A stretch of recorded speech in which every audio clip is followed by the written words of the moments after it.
Hello and welcome to Dice and Demons. I'm Emma, and a couple of days ago I painted this Space Marine to look a little bit like the Van Gogh painting with the Starry Nights.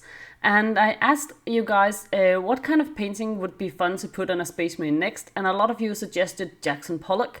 And I took a look at some of his paintings. I knew a little bit about them, but not much. And I found this one, which is, I think, the one I like best. And I thought that would look really cool on a Space Marine.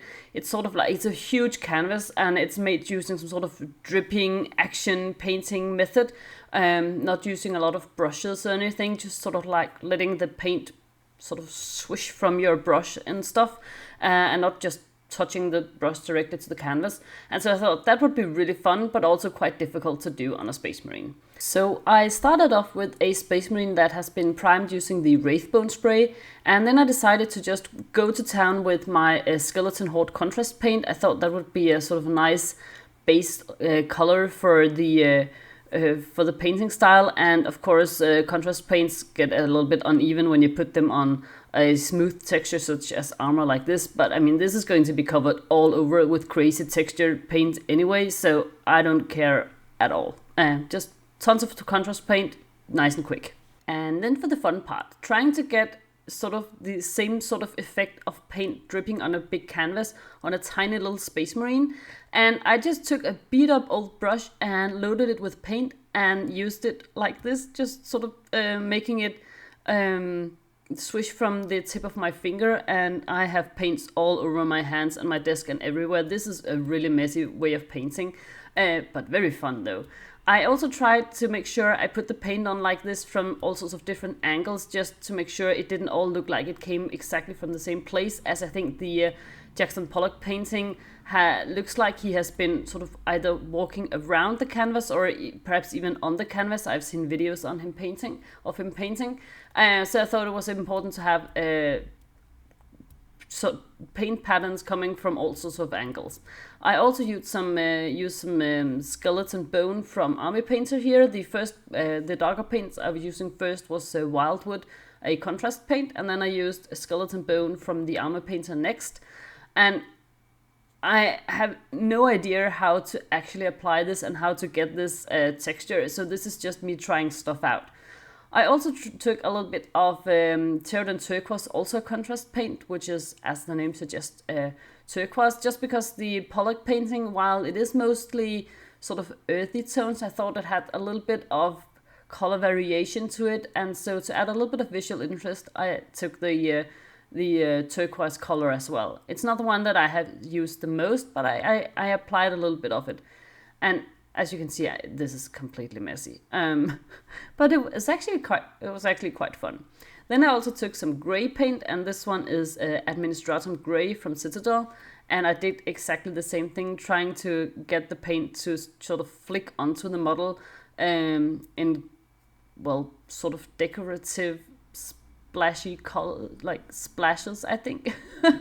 It was, I had no control over this, and I was, at this stage, it just looked,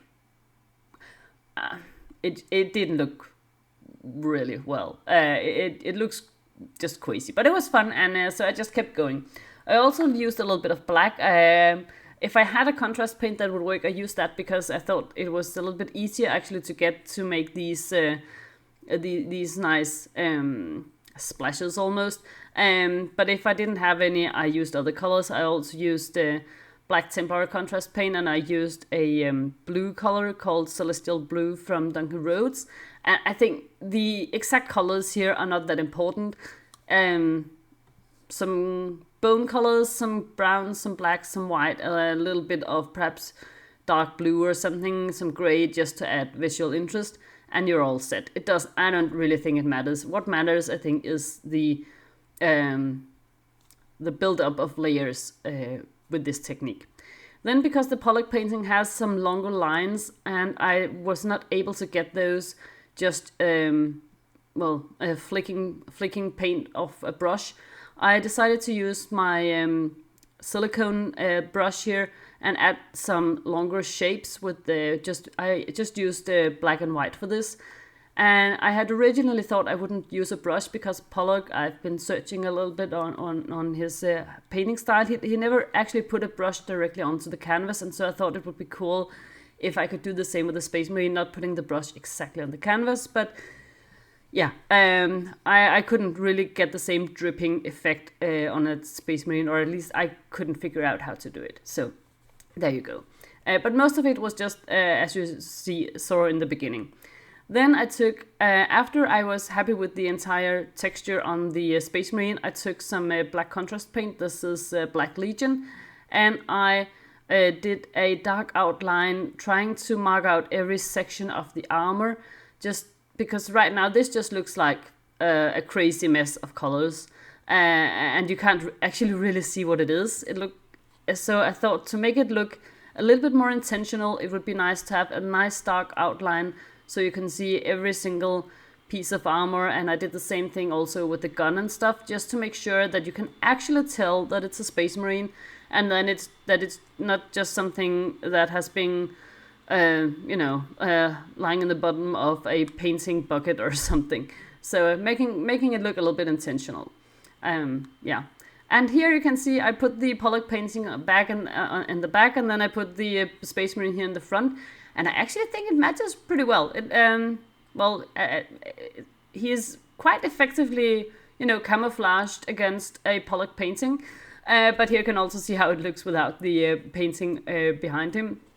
And I'm not sure I think this is a particularly pretty paint job.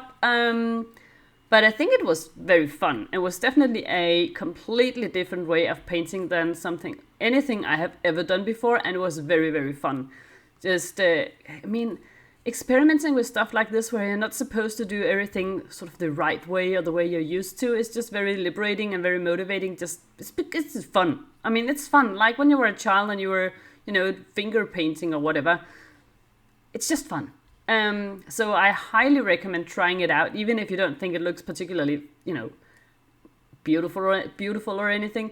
It's just fun trying stuff out, and a lot of us do have spare models lying around. So, most of us can probably afford to experiment a little bit on a couple of spare models, right? So the question is, what do you think? Do you think this was fun? Do you think it's something you'd like to do? And of course, if you have other ideas for, artsy Space Marines, I'm not saying I'm a great artist or anything, but it's, painting Space Marines inspired by art, that is definitely fun. I think perhaps modern art, like more stylized art, would be easier. One of my friends suggested you could do the Mona Lisa on a Space Marine. I'm like,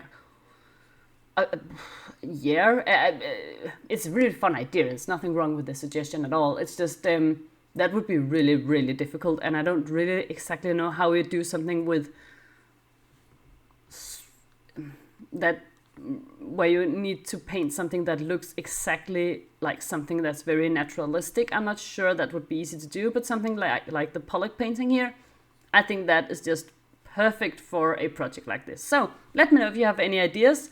And also if you have any ideas on how to perhaps attempt something a little bit more naturalistic, that would also be really cool.